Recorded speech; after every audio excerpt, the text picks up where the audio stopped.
has any disclosure of pecuniary interest, direct or indirect, to declare? Seeing none. Okay. Mr. Robert Swayze, Integrity Commissioner, dated June 28, 2016, is here today regarding his report with respect to 2 complaints filed with him by Nancy Wright-Laking, former city clerk, and Jane Cooper, former director of planning and building, alleging that the mayor, Mike Bradley, contravened the council code of conduct. I will now turn the meeting over to Mr. Swayze and ask him to field his report, and then I will turn to council for questions.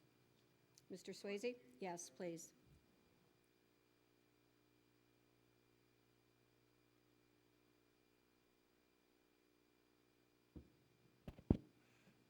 Thank you, Madam Chair, members of council. I tried to write my report very clearly, so my presentation will be very short. I'll be happy to take any questions from all members of council.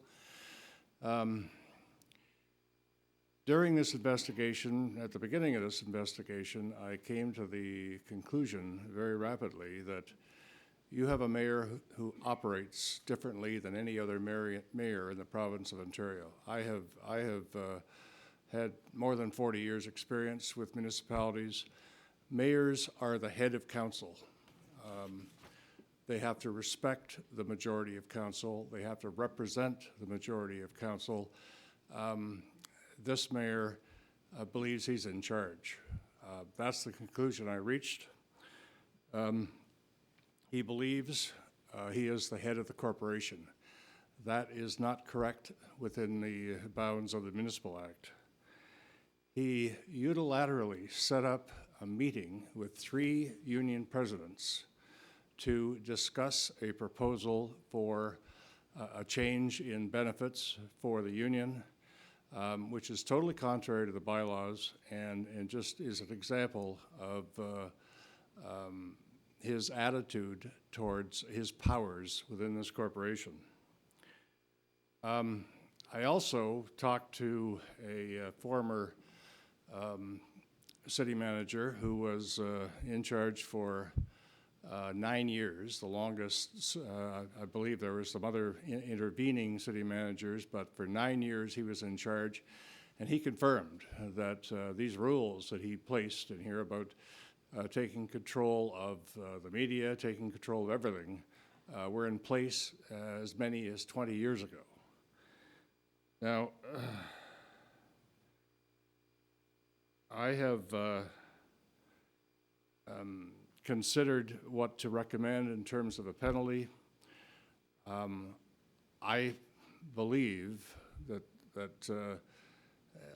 I've never recommended, I have 16 municipalities that I'm the Integrity Commissioner for, and I've never recommended the maximum penalty before. I did in this case because this has been going on for 20 years, and it must stop for the good of this city. And that's my recommendation. Council should deal with it today. There should be no deferral of it because the mayor has a conflict of interest. He can't speak to it, and he can't negotiate. So the council has the power to impose no sanction or to impose a week's salary or 3 months, 90 days salary. Finally, before I invite questions, I'm not the city solicitor. My work is finished. I have done an investigation. Obviously, if I receive another complaint, I'll do another investigation. But my work is finished. Council's work is not finished. There are options. I've mentioned some options. I don't make any recommendations because I'm not the city solicitor. There's going to be some time that council has to spend in camera to look at these options, to talk to the various lawyers involved. There's another study going on that hasn't been reported on. Council should wait for that. So my recommendation is that you proceed slowly. Those are my submissions, Madam Chair, and I'm happy to take any questions that you may have. Okay, I'm going to open the council floor for questions. Counselor Bushi, then Mitro. I have two questions. The first one, I think the money that we withdraw from the mayor will create financial hardship on the person whose income, only income. All of us in this room have some kind of income. It doesn't. That's the money part of it. You said in your report that the mayor for 28 years, quote, he never taken any private advantage out of his position. Therefore, I will be making a motion when the time comes that remuneration will continue to be paid for the mayor. Can I have the other question and you answer both?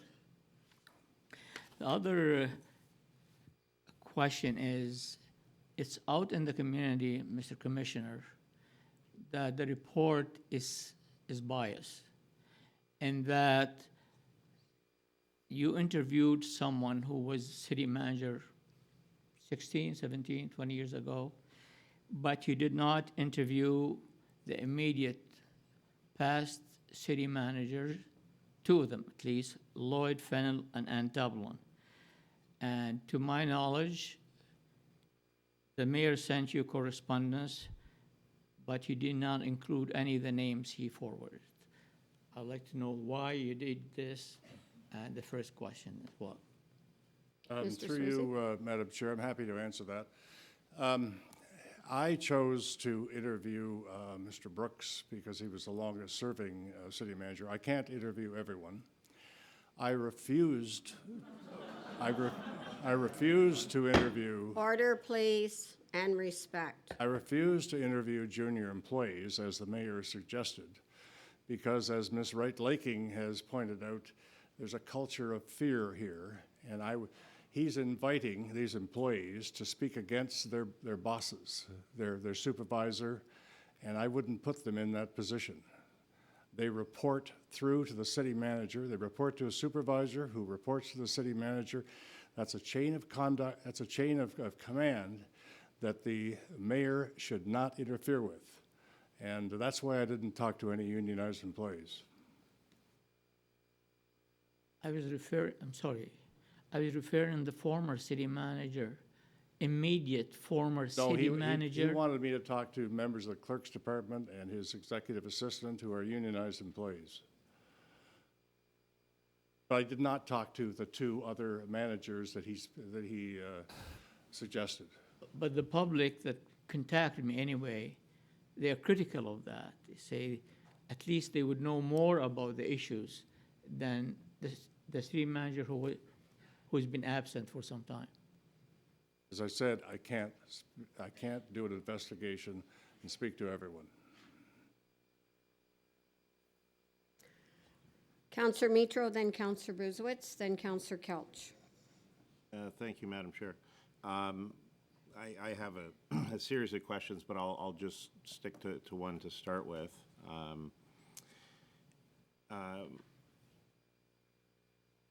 Given that your investigation has been going on for 4 months, and this has been known to the mayor during that time, and given that his behavior during this time has continued an unremitting pattern of staff and administrative process abuse, does your recommendation include all of these instances as well? And I would add, as recent as this morning on the radio, I'm feeling incredibly lobbied, and I want this to stop, and it's not stopping, and there doesn't seem to be any contrite.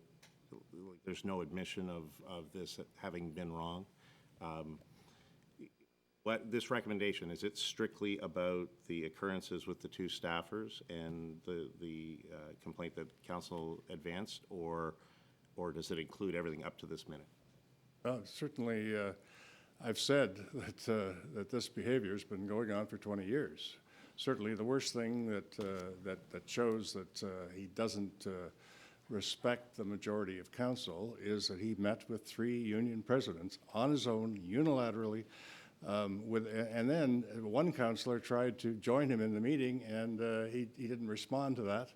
Another councillor told him this is contrary to the bylaws. He didn't react to that. He still held the meeting. It's never reported to council on it.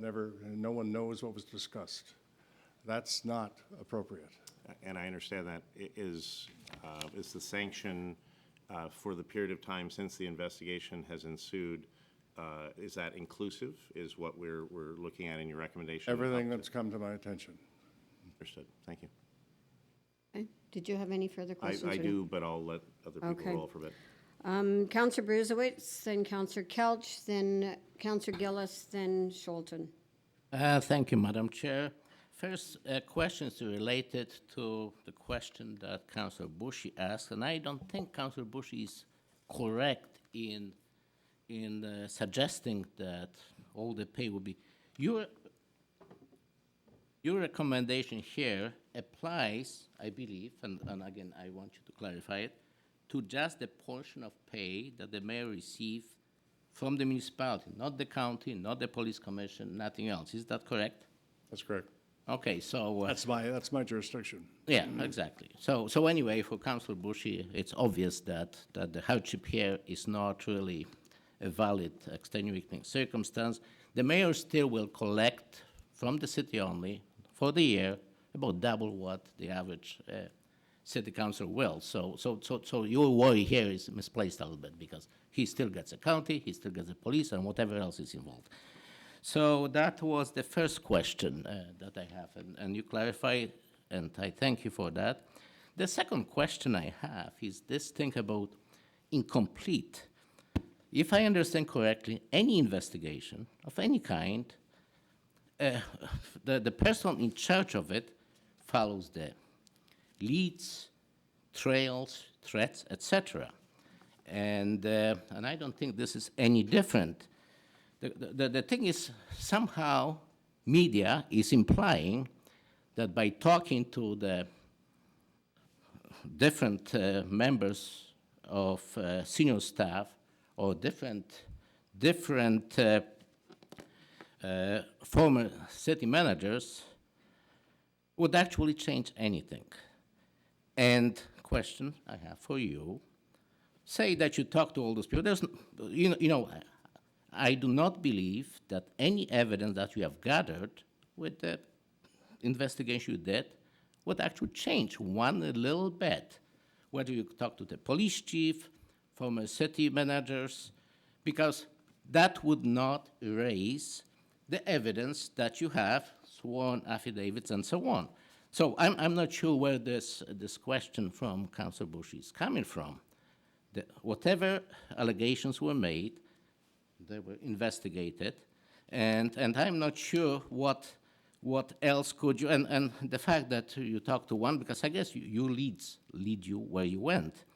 So, would your recommendation change one little, or is there any possibility, even tiny one, that your recommendation would change if you talk to some other parties? And of course, that would cost the city a lot of money. You're not working for nothing, it's, you are fairly well compensated for your thing. And you could have dragged it for a year, 2, 3, just trying to interview everywhere, anywhere, everybody who could add something to it. That would cost the city a fortune. And I guess the moment you reach the conclusion that you have enough evidence to impose this maximum, the rest of it would be just waste of taxpayer money. Would you agree with me?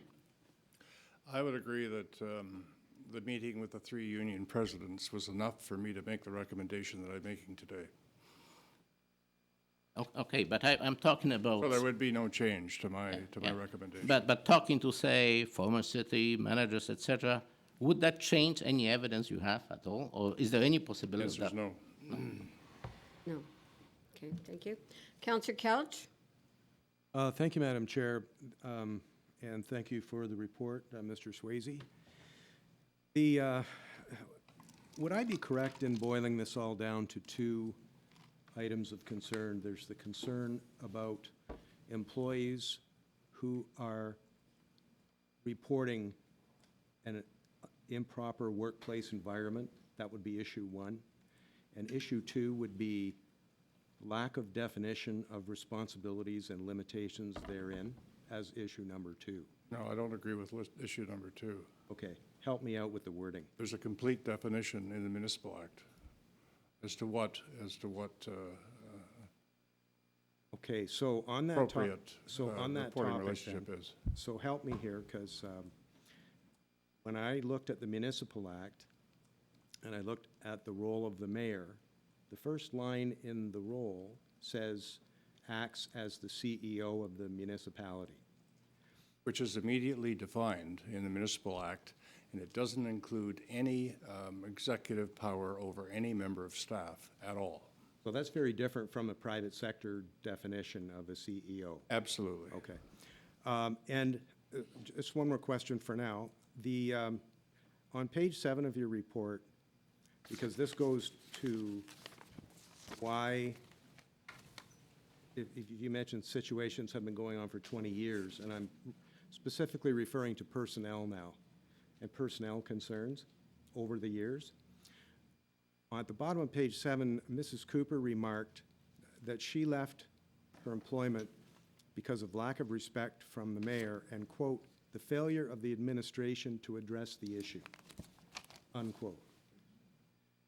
Now, I did speak with former manager Lloyd Fennell a couple days ago, and his main concern is that if we had had a mechanism in place in the city to deal with all of these issues, in a workplace environment, poison environment, toxic environment, we wouldn't be here today, nor would this issue have festered for so many years.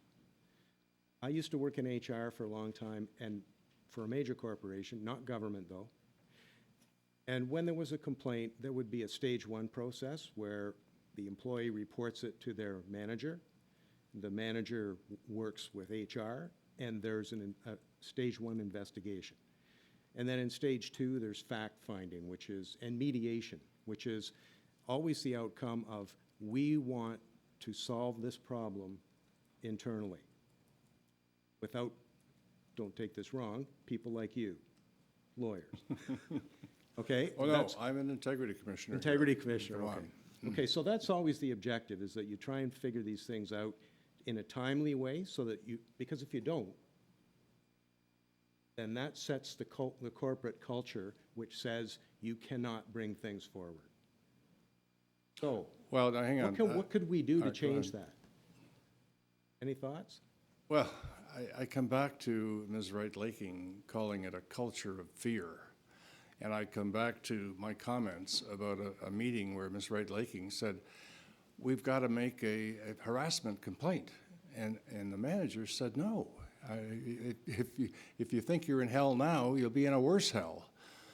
So that's, You try that on the mayor, all right? Culture of fear. and in a functioning organization, I would guess that the manager might have said, okay, let's file a complaint, here's the process. That's what would happen where I work. Yes. And then we would go through stage 1 and 2 and then figure it out. And my point is, never happened. But in those days, there was no integrity commissioner, and those workplace harassment reports never see the light of day. They go in camera to council, and you wouldn't have any cameras here. Okay, that's it for now. Thank you. Counselor Gillis, then Counselor Scholten, and then back to Counselor Mitro. Thank you, Madam Chair, and thank you, Mr. Swayze, for your report. One of the things that I was curious about was the fact that I wanted clarification. You said that Ms. Wright-Laking, and I'm referring to Nancy Wright-Laking, the former city clerk, had filed a sworn affidavit. And just for those who don't understand exactly what that is, could you clarify what a sworn affidavit is? That's my first question. Well, it's an oath that you make, and it means that if you say something untrue, you're subject to perjury in the courts. And the second thing I wanted to ask you in the same filing from Ms. Wright-Laking is that she had in excess of 50 pages and that you condensed it down. Do you think that you condensed it down to the point that you obscured some of the more inflammatory details, or did you No, I didn't. include what you could? I think I caught the substance of it. It was mainly attachments. The mayor's response was the same. It was more than 50 pages, but it was mainly emails. And it was the same with, it was backup attachments that Ms. Wright-Laking had filed. I think I captured what she wanted to say.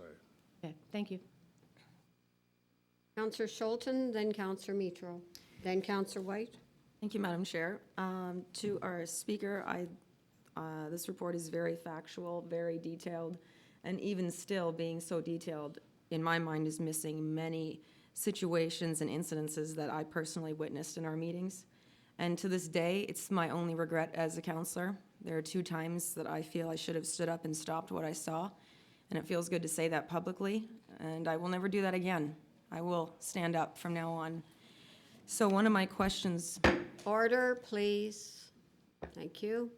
One of my questions at this time is that I feel I'm learning, and the public as well, are uncertain of the differences between being in a political job versus your regular job. So that if we end up suspending the mayor's salary for 3 months, can you explain it's true that one cannot suspend the duties of another politician, correct? All that we can do. I'm sorry, I missed that last part. So you can't suspend a politician from their duties, from being that person. You can No, only he's still the mayor. suspend the He's still the mayor, financial absolutely. side of it. So I think that's important for the Yes, public to know. yes, So this is really one of the only Just the salary. solutions. Yeah. Okay. Counselor Mitro, then Counselor White. Thank you, Madam Chair. I take a bit of exception to the point made previously that there's nothing in place, and that I would agree with Councillor Couch that we need to further refine our HR policies and our harassment policies, and more a mechanism internally, an official mechanism to vet these complaints, so that they don't end up coming out and following the path that this has taken. It's my great chagrin that it's gone this way. So to the point, many overtures were made to stop this while it was happening. Nobody, myself at the head of the line, wants this here at this time, wanted it to go this way. As Councillor Scholten said, in just a short time on council, I'm not here for 28 years, I'm here for a year and a half. And what I've witnessed, I could write another couple reports. So it's real, and it's not anything I take any pleasure in saying. I've attempted to have the conversations with the individual on council and set these things right. That's my nature. That's what I want to do. And those things weren't taken up. In fact, since this process has been going on, that's the point of my first question. It's gotten way harder to be a counselor on this council. Each and every meeting, many things are going on that I can't talk about that are just egregious and unbelievable in nature. And it all is so unnecessary. It didn't need to happen. You can't take away that a fellow has done a job and done parts of it very well. But in this, it is incontrovertible that it happened. It's real. These people were harassed, abused, out of their jobs, and that's not okay. We, as council, as all council, need people who say what take our direction, come back to us as to what we ask for, give us intelligent and timely response, and those people haven't been allowed to do so. So do you have a question? Yes, I do. Counselor Mitro? Thank you. Yes, I do. Order, please. My question to you, sir, how is it to Councillor Kelch's point, that any other municipality could organize something. You've put forward one suggestion that happened in Toronto. Are you aware of anything else that we can do to handle these things internally? Some other mechanism that other municipalities use? I'm sorry, through the chair, I can't answer that question. I'm not your city solicitor. Okay, understood. Thank you. Counselor White? Thank you, Madam Chair. I have a few questions for you. I have a list, but some of them have been asked already, and I will then defer to my colleagues to continue the conversation, and I may come back after. Out of any of the witnesses that you interviewed for this investigation, who had you previously had interactions with, either casually or otherwise, be it a positive or negative interaction? So did you know any of the witnesses prior to this? No, I am completely independent, and I'm independent of staff. I don't take direction from staff. I do investigations independently. I report directly to council as a whole. You only interviewed 6 councillors.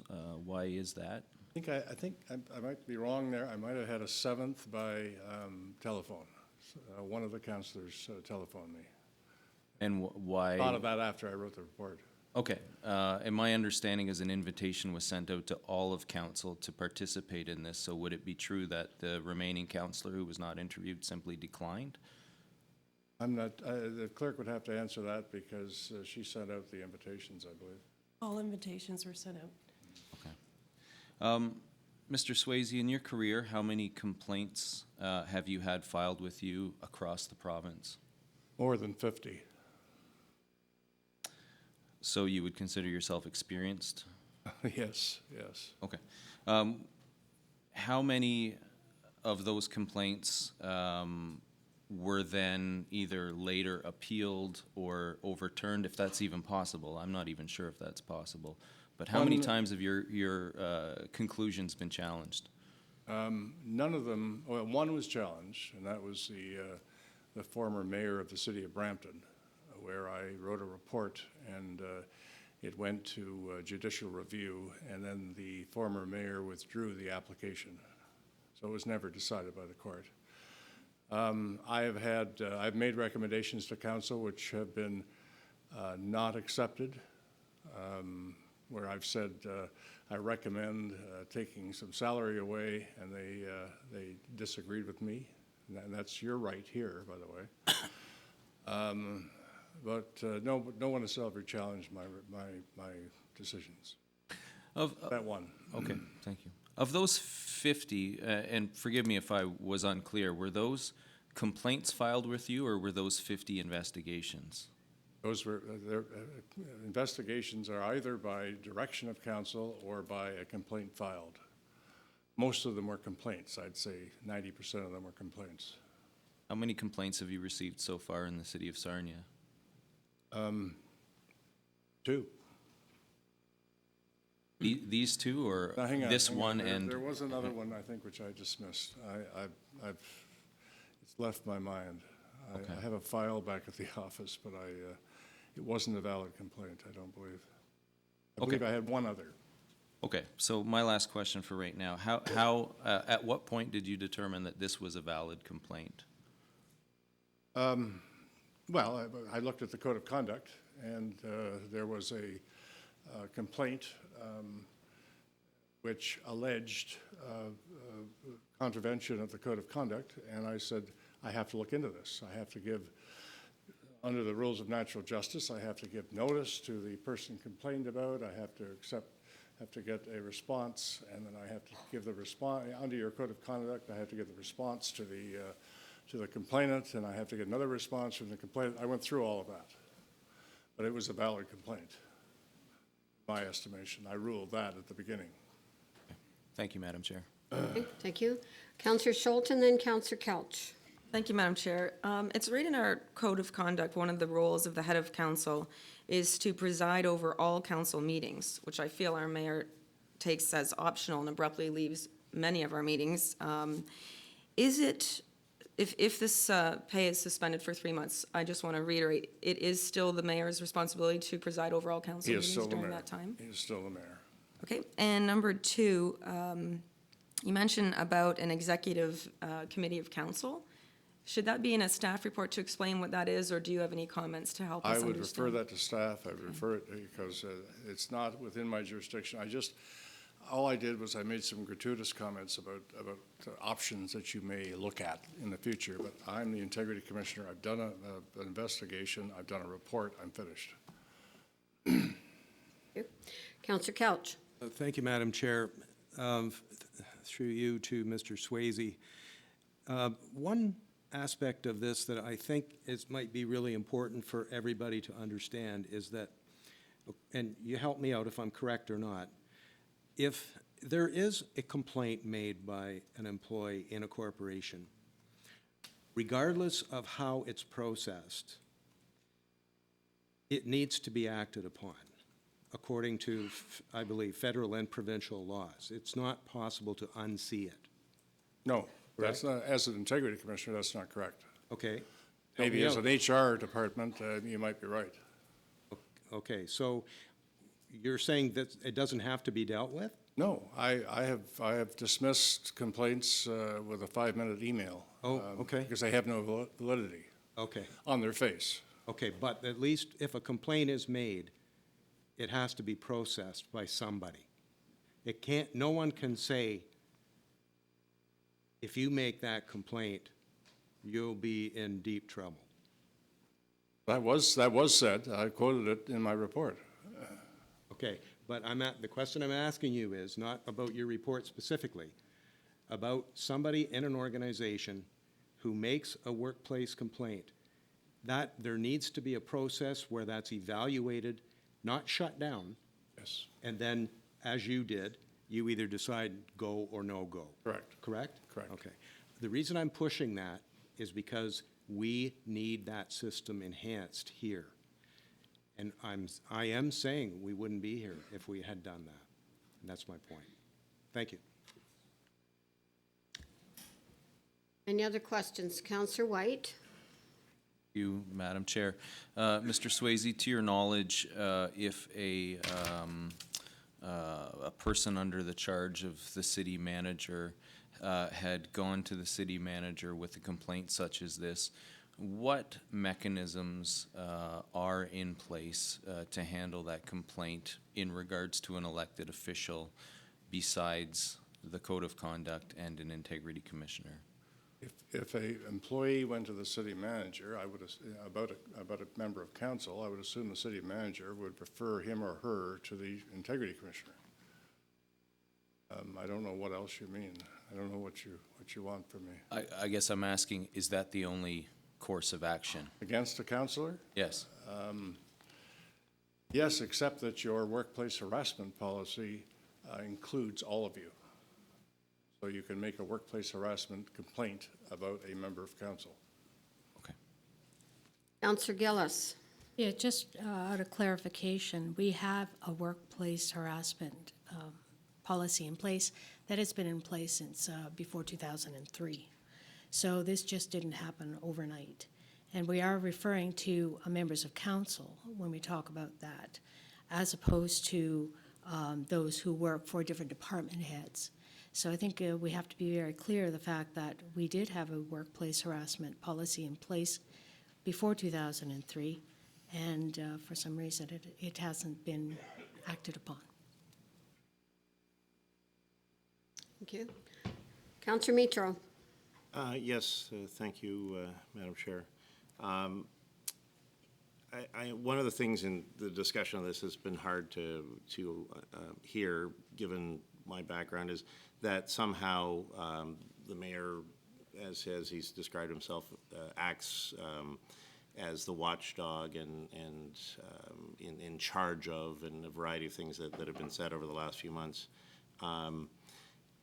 It seems that the nature of municipal governance is very misunderstood in this discussion surrounding the departure of the two staffers. To yourself, Mr. Commissioner, in your report, you talk about the nature of the power within council and between council administration on page 10. Weak mayor, strong council, I believe is the actual quote. How long has this concept existed? Like, when is the establishment of that in the Municipal Act?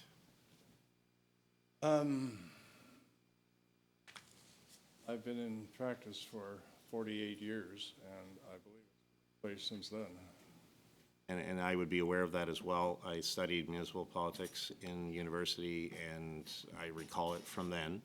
Now, as a counselor, I'm surprised to see that without it changing, it's not like that here. And again, to the point that this is what our existence has been like, both staff and council, it's just a fact in Sarnia, Ontario currently. Thank you. Counselor Gillis and White. Thank you, Madam Chair. Beg you for your indulgence. With regard, Mr. Swayze, to your actual time that you can take into an investigation, we appointed you in April of 2015. So any evidence that was prior to that, that these two complainants wanted to bring to you, did you take that into account, or did you just simply have to I dismiss said that? in my report that I have to look at the situation, how it exists and the history of it. But no, I did not take that into account. As I said, that meeting with the 3 union presidents is enough, as far as I'm concerned, to make the recommendation I made. But I did take into account some of the outbursts that happened with staff, both Ms. Wright-Laking and with the city manager and with Ms. Cooper. Thank you. Counselor White Thank you, Madam Chair. and Couch. I'm asking you, in your experience across the province again, this is a speculative question, of course. In your experience in seeing municipalities function, would it be considered usual practice for a top-level manager to have moved across the province and set up in a location only to then move on, possibly even for a lesser paying job within a year or more? Is that kind of the normal flow of this kind of? I can't answer that question. I mean, if you're talking about Ms. Wright-Laking, she was a clerk for 10 years in Peterborough. You're talking about Ms. Cooper, she's a very accomplished planning director in many other municipalities. So I guess I don't know what you're leading to. I guess what I'm leading to is that, it's been determined by some that it's a normal course of action for people in this. It's a niche business. There aren't municipalities always right next door. Is it normal for this kind of flow back and forth between municipalities? The city of Sarnia, with respect to the workplace situation, is not normal. I think my report makes that clear. Thank you. Counselor Couch. Thank you, Madam Chair. To Mr. Swayze, I'm trying to envision this as a glass half full situation and an opportunity. I'd like your advice. Your report sets, in my mind, can help us to set a stage for a mediation of all the parties with a third-party independent source where we get council, we get the senior staff, and the city manager, and we get all the policies out. And we have a third party in there to run us through what our responsibilities are, what the harassment, our policy of how we deal with harassment issues in this city, and a mechanism for complaint resolution. And then we put that in place and we go back and do our work. Because here's the thing. If we were having an election in a month, who cares, right? This group has to work together for 2.5 more years. That can either be a productive, promising experience for us, or it can be hell. And I don't want the hell part. And I think we're capable of getting together, figure this out. I believe that there's the will to do that. I really do. What do you think? Me, I support that like you wouldn't believe. You have to sit down, you have to sit down in camera with experts, and you have to discuss it and get this thing resolved. Absolutely. Okay, thank you. Counselor Scholten and Bruzewitz. Thank you, Madam Chair. I think it's important to note that we've followed the process, so that's why we're here today. One of the things we did when I was first became a politician was we had training on harassment. We were all told that day how it should be handled and what happens and how everyone is responsible if we witness or are told that there is abuse or harassment happening in the workplace. So I think we failed in waiting this long to get here, but at least we followed the process that we have and we're here. And when I hear that this group needs to work together for the next 2 years could be hell, this group has not been working as a whole, in my mind, for the last year and a half. In the Code of Conduct, it says that the mayor of council, as a spokesperson, at all times must be guided by the views of the majority of council. This is what's been making so many things difficult, because that's not happening. I don't see that changing. I just wanted to comment from what I just heard. Thank you. Counselor Bruzewitz. And then Mitro. Abuse of women in the workplace is intolerable behavior, and if it takes place, must be eradicated as expeditiously as possible. We are jointly responsible that it does not happen anywhere within our jurisdiction. Question I have for you, in your interviews with the mayor, has there been any remorse? Has been there a hand of reconciliation extended to the victims? The victims, I guess, presumably would accept that, and we could move forward. So has there any of that? I've seen something in the public, but the mayor said, well, I may have offended some people, but I'm still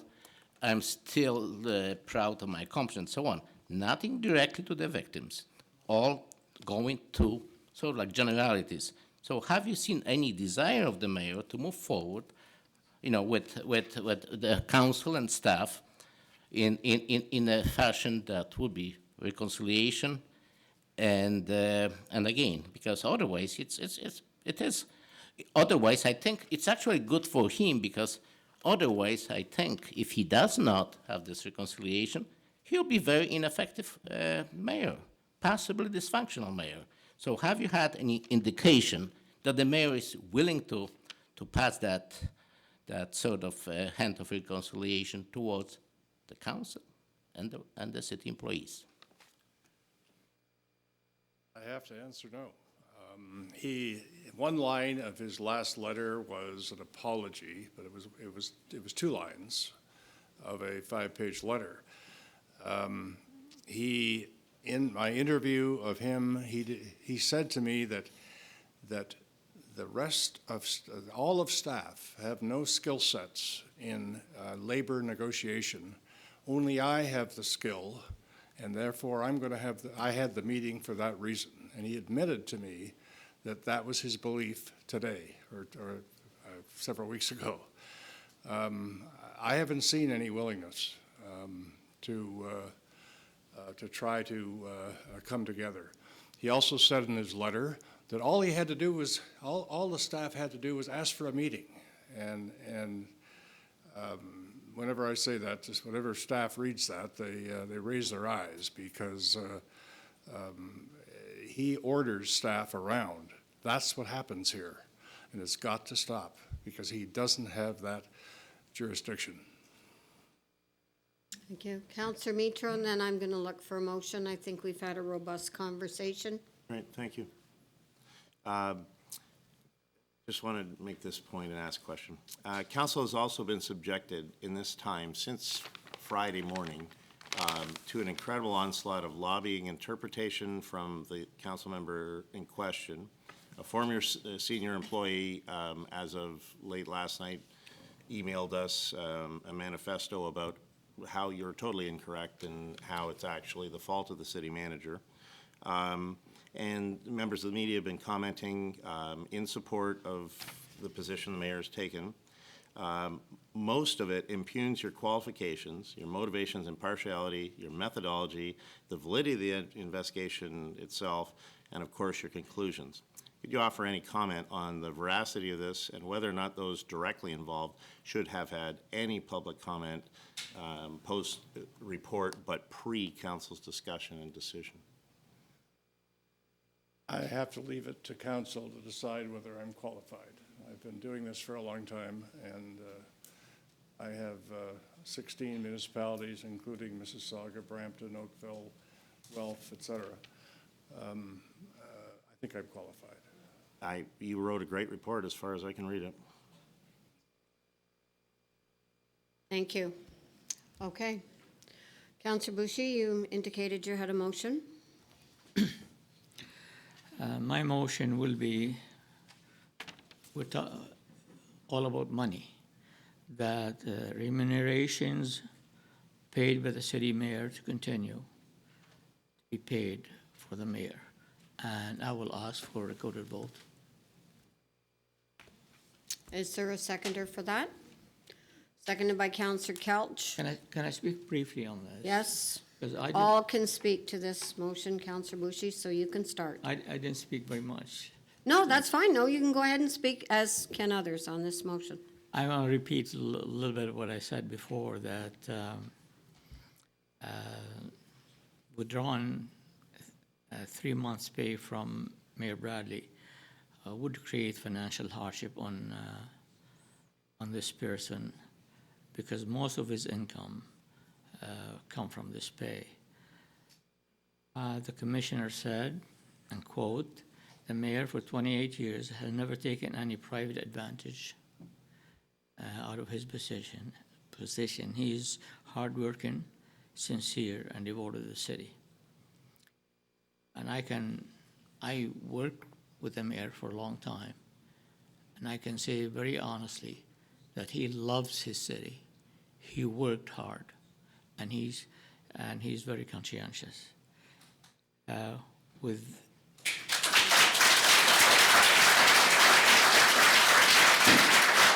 Please.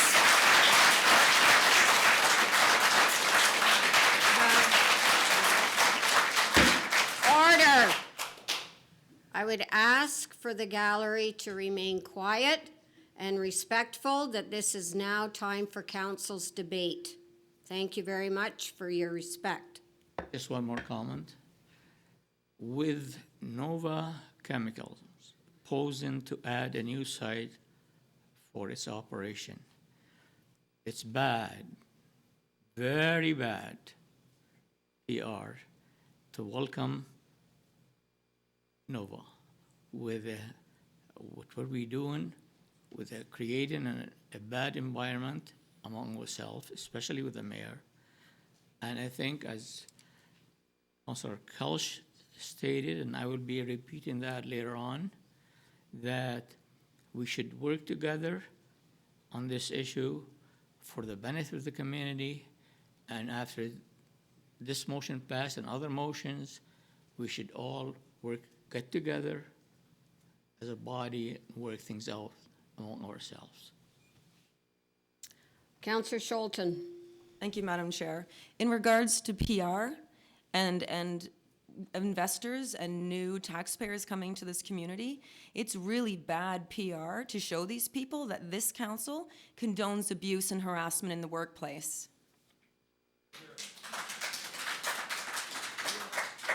You know, can I? Order, point of order. Can I answer just to this comment? Order. Are you finished? I'm finished, thank you. I'm not a good dancer, but it takes two to tango. And I recall in this council chamber, the former planner was sitting right there.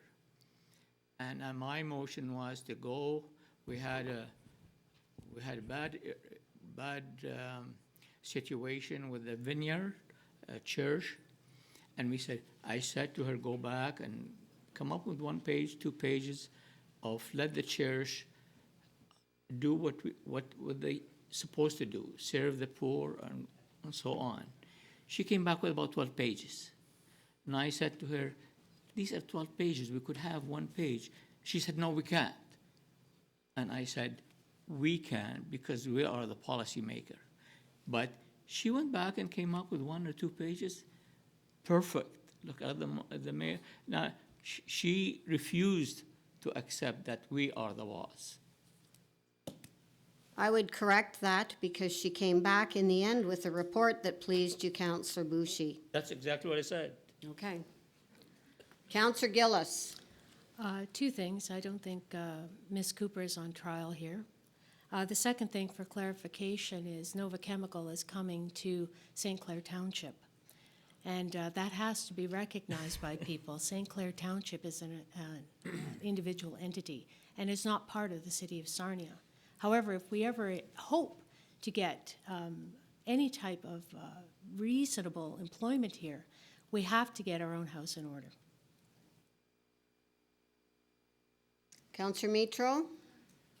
To speak to the motion, and I'll track back through where I was, I take zero pleasure in going forward with anything in this report. It is a serious sanction at 3 months, and it's with a lot of forethought that this was presented to us. That has been made clear by Commissioner Swayze, that this has not ever happened before, and it actually takes a serious breach to do that, number one. Number two, in this time frame, all the time since the investigation started and up till this very minute, the individual in question is not apologizing, not admitting that any of this is wrong. I've been a member of council for 1.5 years, and it's been a really tough 1.5 years. If you want to talk about people that aren't seeing a lot of dollars from the time spent on city council, I'd be one. I'm not doing my job the way that it's taking up way too much time. This is the furthest thing from a part-time job. It needs to come back to what it is designed to be, a collegial discussion amongst peers with one person representing out our decisions. If he doesn't agree, that's fine. All you have to say is, well, I didn't agree, but council wants to do this, and going forward, I'm representing that decision. You do it before in the report stage, you do it after the decision especially. It is not happening, so I'm not inclined to support this motion because some sanction is warranted. This is not yesterday it started or 2 years ago. It's nearly from the start of his mayoralship. So I can't see why you would change the recommendation. That's all.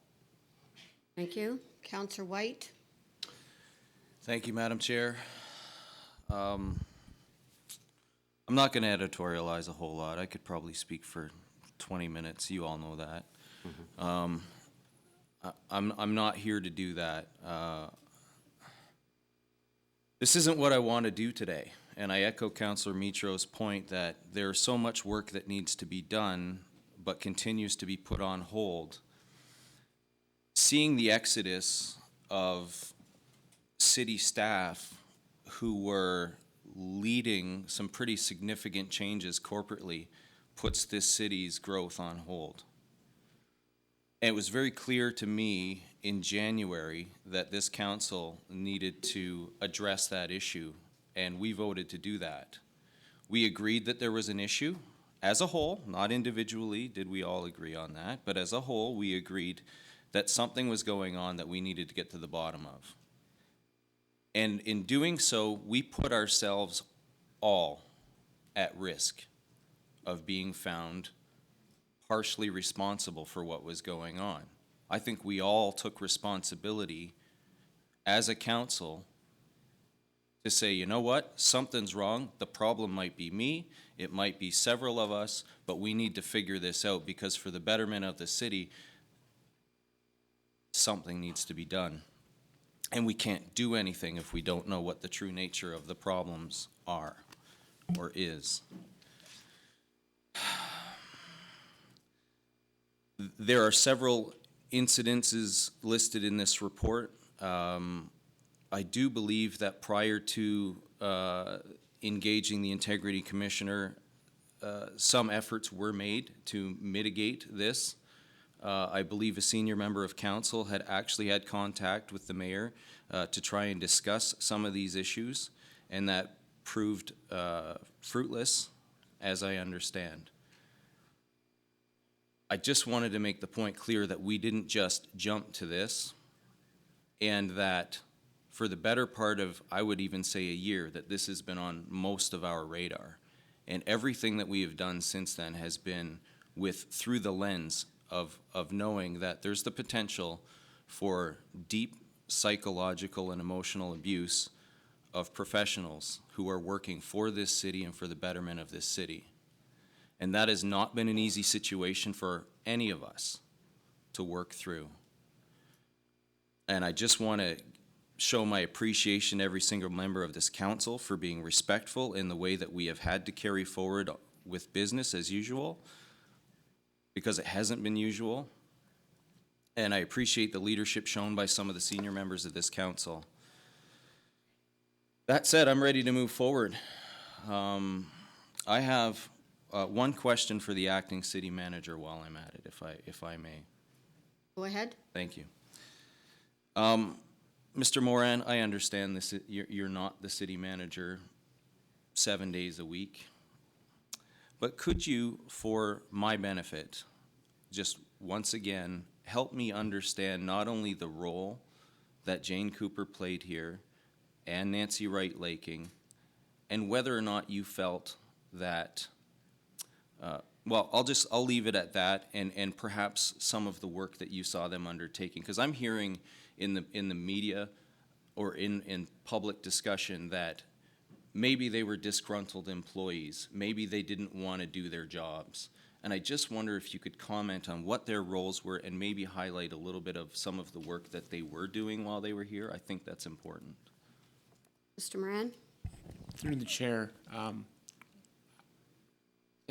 to answer that briefly, I would reiterate what Mr. Swayze indicated with respect to Ms. Wright Laking and Ms. Cooper, that they were both very professional, very experienced individuals that were doing a fantastic job for this city. It was great working with them. They moved several initiatives forward that needed to be moved forward, and they were on track to do more of that, and sort of affecting some very good change within the city. I don't know what else to say other than that they're very qualified and very skilled individuals.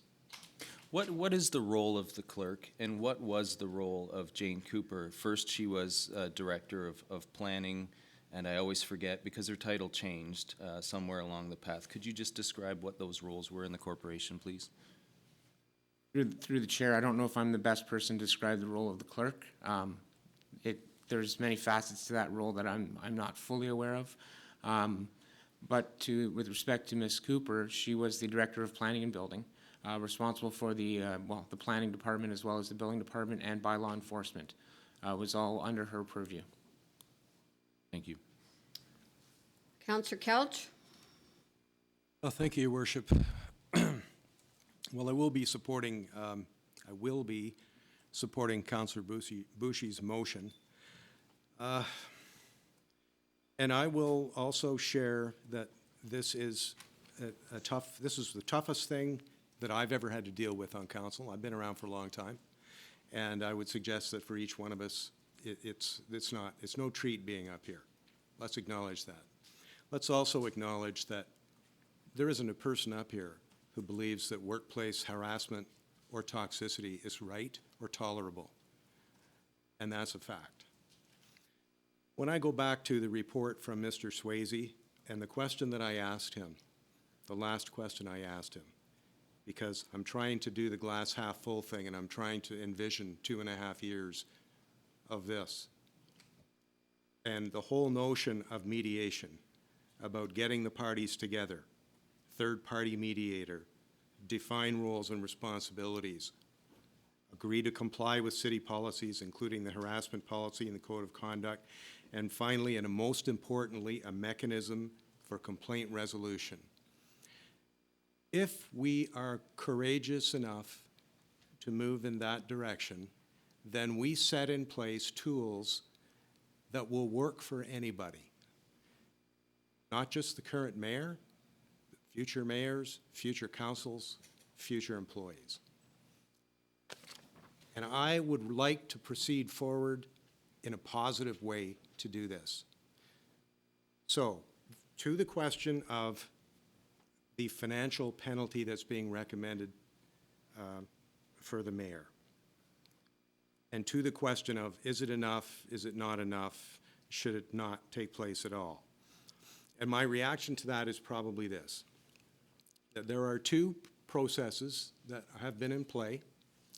It has probably cost the mayor $4,000 or $5,000 to prepare for this one, and it will probably cost him much more to prepare for the next one, and then penalties beyond that.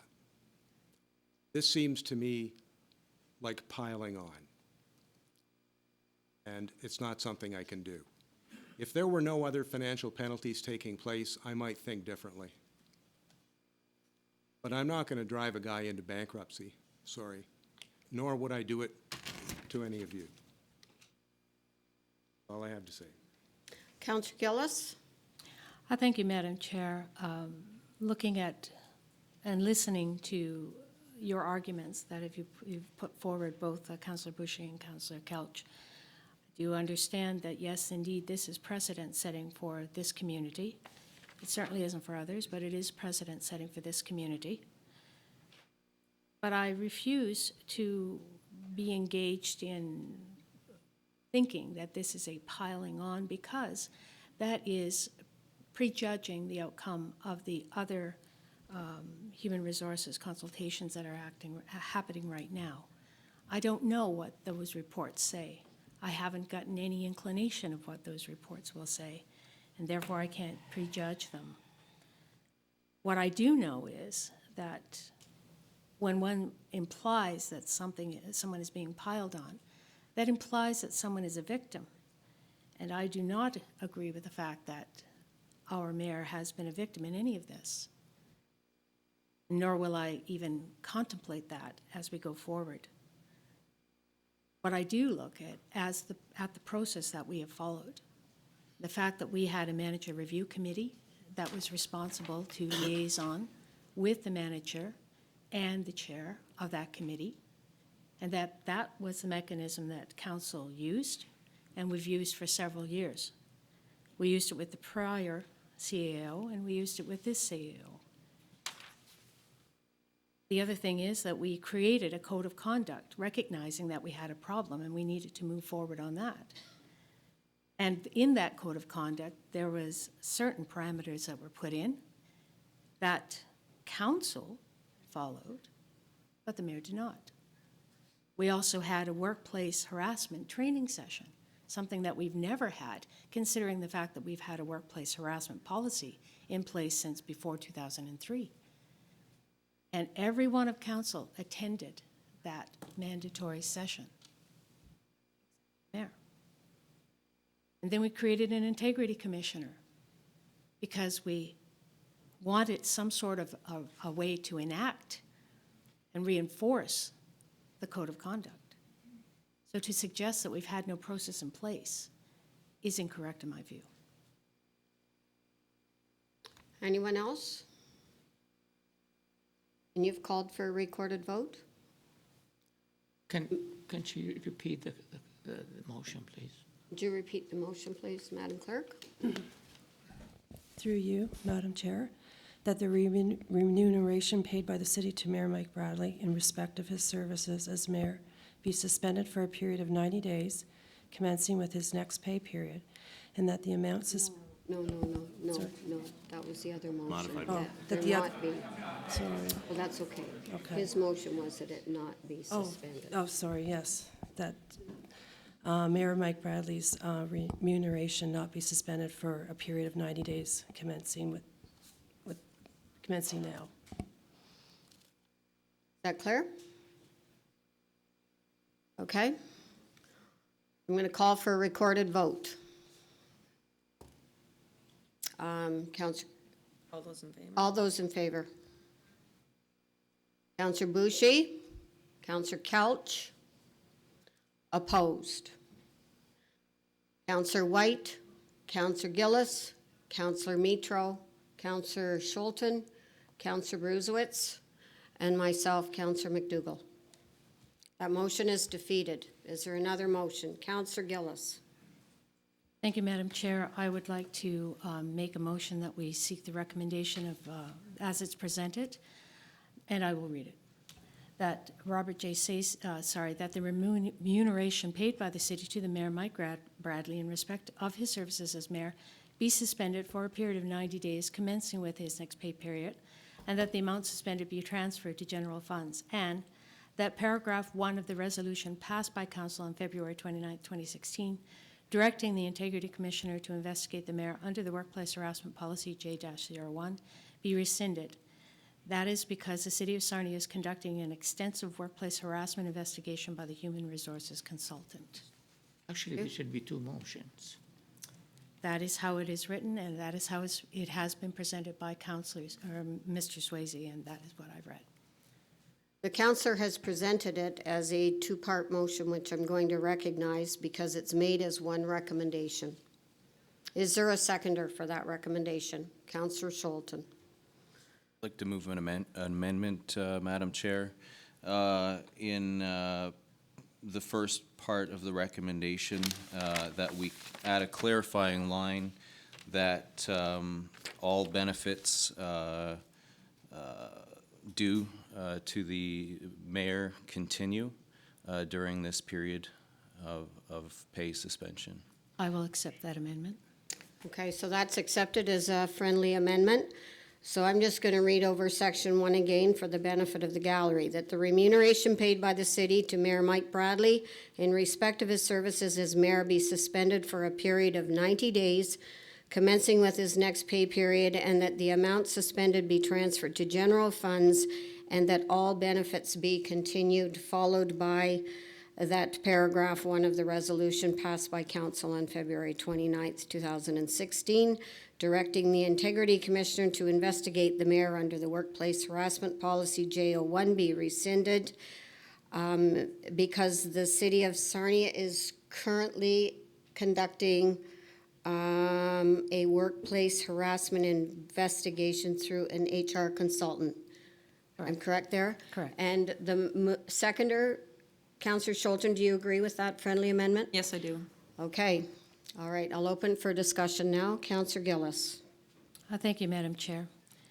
First, I want to say thank you to Mr. Swayze for his report. I believe that it's thorough and concise, and as an Integrity Commissioner employed by this council, I know that you have taken these complaints very seriously. I want to thank Nancy Wright-Laking and Jane Cooper for having the courage to bring these complaints of workplace harassment forward. The time that you spent at City Hall took its toll on you, and I apologize to both of you that we did not have the tools in place to act more quickly, so that we could still have your valuable experience within the corporation. I had the pleasure of knowing these professional women. I have borne witness to an eager administrative team with fresh ideas and a strong sense of public service, and I watched as they have been reduced to shadows of their former self and felt powerless to help. I was not alone. Many councillors witnessed the same, and we looked to the tools that were available to us. The Manager Review Committee, a committee of council, were tasked many times to address the concerns of the city manager to the mayor, when the city manager seeked counsel on how to work with the mayor. The mayor seemed to understand the gravity of the situation, but would continue his pattern of intimidation, belittling, berating, and bullying. I believe it is known as workplace harassment, a very serious situation that is known for its demoralization of a worker, one that creates a culture of fear within the workplace. In spite of council's best efforts, situations worsened. A glimmer of hope came about when council approved the code of conduct presented by the mayor on April 2015. The code focused on respecting staff, ensuring that no member of council would make maliciously or false injury to the professional or ethical reputation of the staff, or would use their authority to intimidate, threaten, coerce, or interfere with their personal responsibilities. The code of conduct was written for all members of council, including the mayor. But therein lies the problem. The mayor does not consider himself a member of council, and therefore the rules do not apply. Calling in the Integrity Commissioner is another tool, a third party, that this council utilized, and we find ourselves tasked with the job of making a decision that is precedent-setting for the city of Sarnia. It is a difficult task to do for that very reason. But just as council learned at the training session on workplace harassment on September the 25th, 2015, one that was mandatory for all council, but one that the mayor chose not to attend. Once a corporation learns of a situation of workplace harassment, the corporation is compelled to act, because from that point forward, the corporation is liable. I am a person of action. I strive to work with staff, but I don't always agree with them. And I make that known in council chambers, and I vote accordingly. As an elected official who voted for the Code of Conduct, I am bound by that document, not to harass, vilify, intimidate, or berate anyone I serve with. I find it morally repugnant, and I will not sit idly by while another member of council, including the mayor, chooses to sacrifice a staff member on the altar of public opinion to score political points. This is not politics. In 2016, that is workplace harassment. It is the public debasing of a person because of a position they hold, a position of work they were hired by the corporation to do, a position that they were hired for in good faith. By accepting the Integrity Commissioner's recommendation, we are sending a message to our staff who work for the city of Sarnia and indeed to the entire community, that we do not condone workplace harassment, and those who are elected to represent the community must be held accountable if they engage in such a vile act. We are all responsible for our actions, and yes, that does include the mayor. Anyone else wish to speak? Councillor Scholten. Thank you, Madam Chair. People always say that you don't know what goes on behind closed doors, and that is an absolutely true statement. I always heard over the years how bad the situation was in City Hall, but until I was elected and actually put inside of these walls, I never knew just how bad it really was. And until I myself also personally experienced the abuse of power that's been happening. We're not in the 70s anymore. It's absolutely our job as council to protect this community and to protect the corporation. And I'm supporting this motion because there won't be much of a corporation left if we don't take a stand. Thank you. Councillor White. Thank you, Madam Chair. I'll just reiterate the point. Mayor Bradley has a great track record and is well liked by many in this community, and for good reason. And to many people, this will serve as a surprise. But it's not an excuse and it's not a justification. And Madam Chair, although I know it's our job to ignore the gallery when we're up here, I do find it a little troubling that at times the emotional and mental abuse of two women in particular seems to be fodder for laughter is a little troubling for me, and perhaps is part of the culture that should continue if we chose not to do anything. This is serious. These are careers on the line. Nobody would have come forward if they weren't sure of themselves, and yet still we have a process in place that protected the innocent. Should the mayor have been found to have done no wrong, none of us would be here today. His reputation would have been perfectly well intact because this was handled with the utmost discretion and compassion to all involved. But I cannot accept that as a result of this finding, that those who are determined to be victims shall now be further victimized publicly, should be shamed for having the courage to come forward to try and protect their emotional, psychological well-being, as well as the careers that they have spent a lifetime building. That's all I have. Thank you. Councillor Mitro and Bruzewitz and Scholten. I'll be supporting this motion as many will no doubt say, oh my God, how much did this cost? Well, it cost a large amount, but it was the mechanism that was available to us to do that. one person was responsible for it, and this is in a small way the ability for that individual to make amends in the process. I came on council with a lot of excitement to the great staff I found present at the time after the election. We've now lost 3 of them. You can argue about whether or not the first was any way associated with this, but could very well have been. They were great people that we lost. We have one present here, and she was stellar. Great person to work with. As head of the Clerks Association. I mean, the accolades go on, doing a fantastic job in a very difficult situation till it was no longer possible.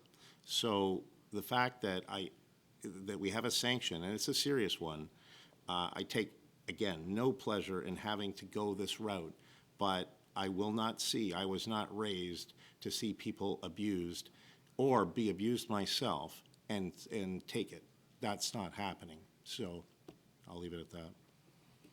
Councillor Bruzewitz, and then Schulten. Abuse of women in the workplace is not a victimless crime. Victims' lives are changed, careers are destroyed, trauma sometimes continue for the rest of their life. The horrific spectacle continues even after the victim extracted herself from the toxic environment of the workplace.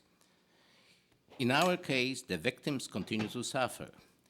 Their credibility is undermined. The media turns the victims into oppressors. We have engaged the Integrity Commissioner to have independent, fair, and just investigation and judgment. Turning this very serious issue into a political blood sport may be the intention of the media, but it is not my objective. My objectives are very short and concise, to be fair and to be just. And if we basically ignore this independent evaluation, we would not be fair, would not be just. This problem exists here before. In fact, we have just a couple of determinations. But you know what? When I go and read this report, I keep on thinking about disappearing faces from the city hall. There's few of them. It's not that people, and every time I see that happen, sometimes we're given, the justification by the staff, sometimes we don't. My passion is to seek the truth, and my satisfaction is to find the truth. And you know what? I could probably name some other people who have disappeared from the city, good employees. I do not know whether the reason could be this workplace abuse. I do not know, but I certainly believe it could be. And to basically ignore the commissioner's recommendation would be to be unjust and fair. And the kind of very lenient person, I could never be a good judge because I always give people benefit of a doubt. And if the mayor sort of accepted, and you know what, to come to the defense of the mayor, I'm not sure that he actually recognized that he caused all these problems. I was here at the meeting with the developer, Sifton. And here we had the director of planning trying to be the moderator of the meeting, and I think she did a fine job. There was no doubt about the fact that the public present here was on one side. And when the mayor jumped from the back of the council chambers, criticizing the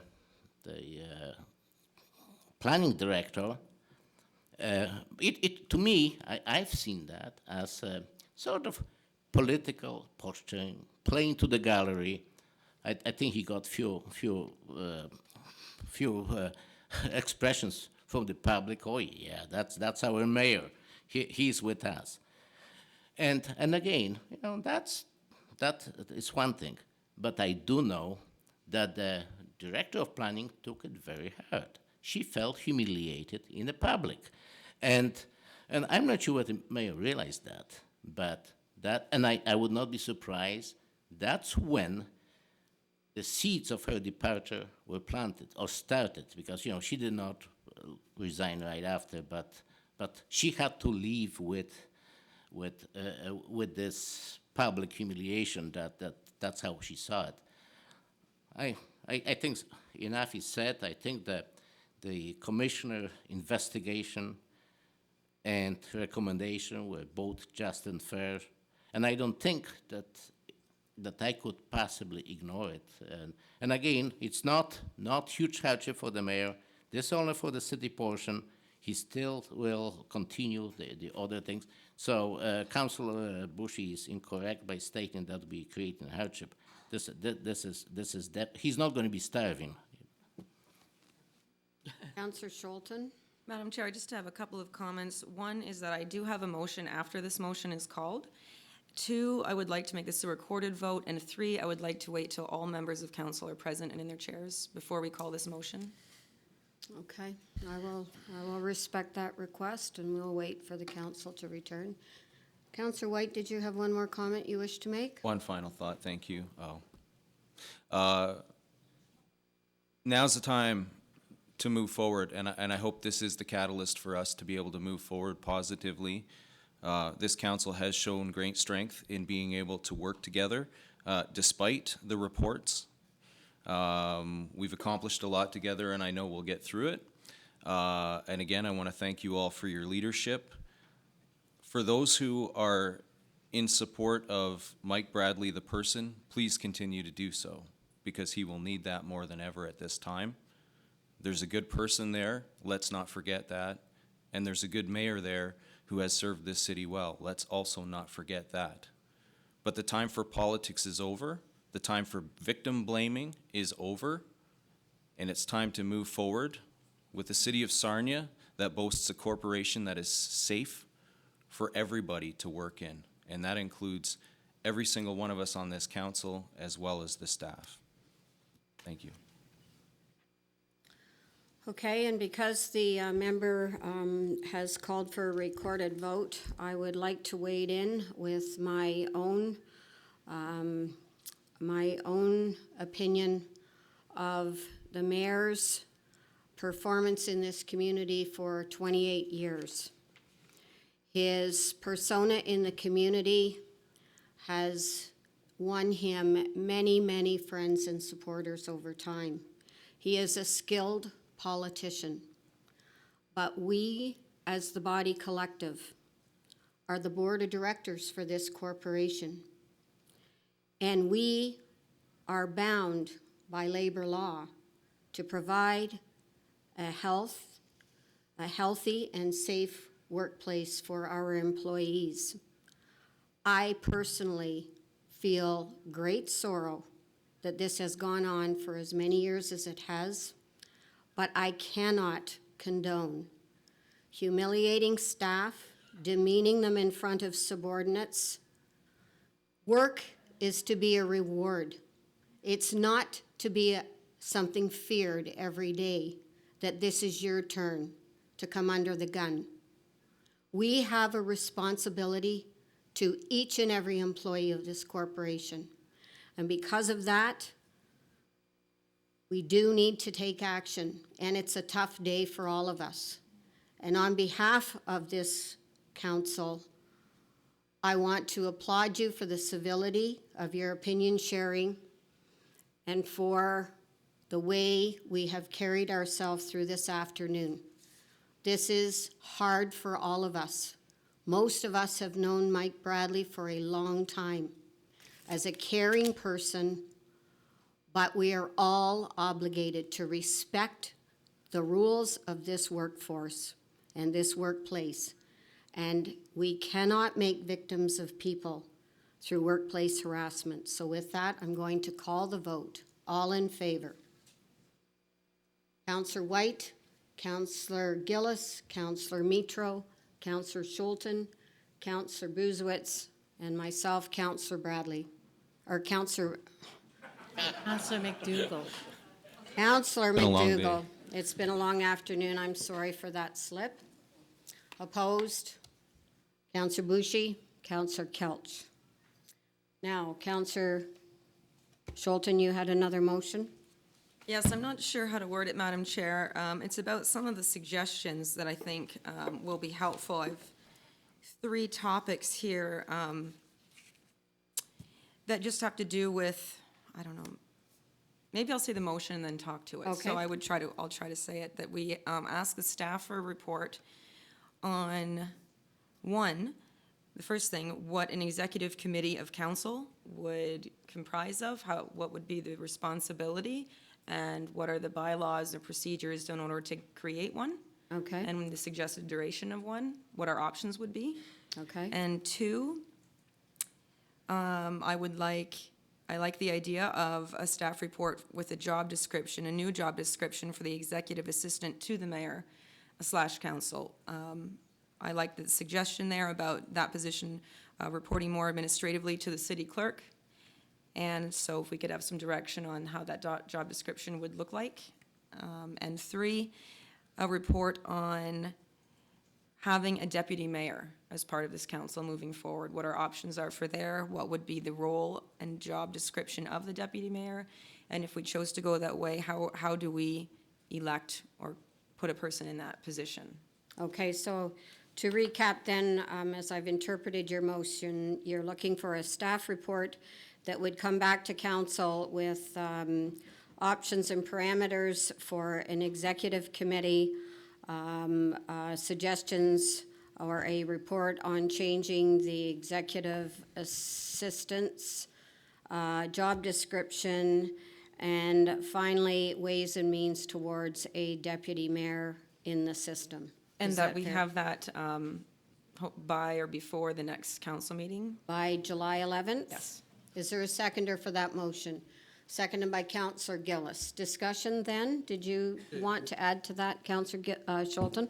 Thank you. Yes, the part that, there's lots of reasons why I wanted that motion, but one of them was about the idea of having the city manager gather her senior staff, who's left of them anyway, and discuss the chain of command and let everyone know that the ship is steering right now. I think it's important that staff know who they report to, which is the city manager, and in our procedural bylaw, it is council as a whole that ensures the accountability of the city manager. So I think that meeting should take place, and I don't know if maybe a councilor or 2 or somebody could be a part of that meeting, but I think it's a good idea, just to let them know what's going on.